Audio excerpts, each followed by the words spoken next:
موت سب کچھ مٹا دیتی ہے، مگر کچھ نشان ایسے ہیں جو ہمیشہ باقی رہتے ہیں۔ جب انسان کو مٹی میں اتار دیا جاتا ہے تو انسان کے اعضاء آہستہ آہستہ مٹنا شروع ہو جاتے ہیں۔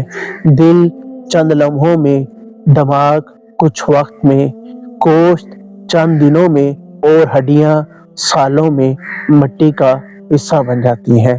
انسان کے تمام اعضاء مٹ جاتے ہیں، لیکن ایک چیز باقی رہتی ہے اور وہ انسان کا کردار ہے۔ انسان کے اعضاء زروں میں مل جاتے ہیں، لیکن انسان کا کردار لوگوں کے دلوں میں اور یادوں میں ہمیشہ زندہ رہتا ہے۔ آئیے بارگاہ امیر المومنین میں پوچھتے ہیں، مولا انسان کا کیسا کردار ہونا چاہیے؟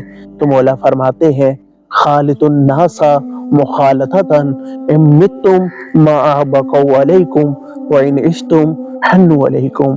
لوگوں میں ایسے زندگی بسر کرو کہ اگر تم اس دنیا سے رخصت ہو جاؤ تو لوگ تم پر گریہ کریں، اور اگر تم اپنے وطن کو چھوڑ کر چلے جاؤ تو لوگ تمہاری زیارت کے مشتاق ہوں۔